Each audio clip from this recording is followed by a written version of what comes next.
መልካም እንግዲህ የኢትዮጵያ ብሔራዊ ምርጫ ቦርድ ከየካቲት 28 እስከ መጋቢት 28 ድረስ የመራጮች ምዝገባን ሲያካሄድ ቆይቷል። ከመጋቢት 28 ጀምሮ ደግሞ ባራዘመው እስከ ሚያዝያ 14 ድረስ እንግዲህ የመራጮች ምዝገባን ሲያካሄድ ቆይቷል። እንግዲህ በእነዚህ ባሉት ቀናቶች ውስጥም አጠቃላይ የምርጫ ሂደቶችን የመራጮች ምን ያህል ናቸው የሚሉትንም በትናንትናው ዕለት የኢትዮጵያ ብሔራዊ ምርጫ ቦርድ ዋና ሰብሳቢ መግለጫ ሰጥተዋል። አጠቃላይ የነበሩ አሃዛዊ መረጃዎች ምን ይመስላሉ የሚሉትንም ስንመለከት በዚህ በሰባተኛው ጠቅላላ ምርጫ ላይ የተመዘገቡ መራጮችም ከ50 ሚሊዮን 500 ሺህ በላይ የሚሆኑ ስለመሆናቸው ነው የኢትዮጵያ ብሔራዊ ምርጫ ቦርድ ያስታወቀው።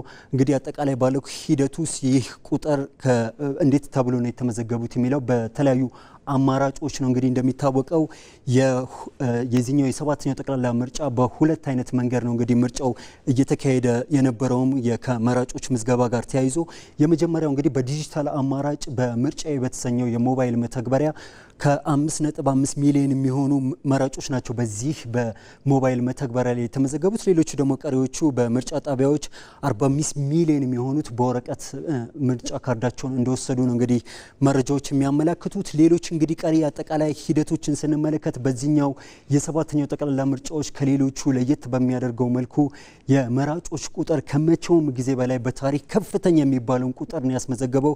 ይህም ማለት አጠቃላይ 50.5 ሚሊዮን በላይ መራጮች እስካሁን ባለው ሂደት ውስጥ መመዝገባቸው ነው የብሔራዊ ምርጫ ቦርድ ያስታውቀው። ይህም ማለት እንግዲህ ከአጠቃላይ የመረጃዎች ከተሰባሰቡበት እንዲሁም ደግሞ ቀሪ የሚሆኑትም የዩኒቨርሲቲ ተማሪዎች እንዲሁም ደግሞ ከመከላከያ ካምፕ ጋር ከተፈናቃዮች ካምፕ ጋር ተያይዞ የሚኖሩ ቀሪ ምዝገባዎችን ሳጠቃልል የመጣ መረጃ ነው። እንግዲህ እንደሚታወቀው በስድስተኛው ጠቅላላ ምርጫ በ2013 በተደረገው ምርጫ ላይ 38.4 ሚሊዮን የሚሆኑ ተመዝጋቢዎች እንግዲህ መራጮች ናቸው የተመዘገቡት።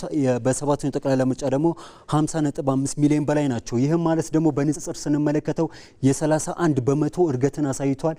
በቁጥር ደረጃም ስንገልጸው ከ12 ሚሊዮን በላይ መራጮች እድገትን እንዳሳየ ነው እንግዲህ ይህ መረጃ የሚያሳየው።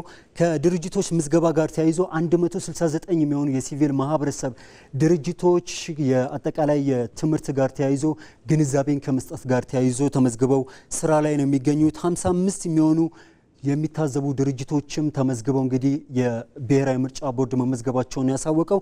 ሌሎች እንግዲህ 25 የሚደርሱ መገናኛ ብዙሃንም ፍቃድ ወስደው ለመዘገብ እየተጠባበቁ በምዝገባ ላይም ያሉ ስለመሆናቸው የኢትዮጵያ ብሔራዊ ምርጫ ቦርድ ያስታወቀው።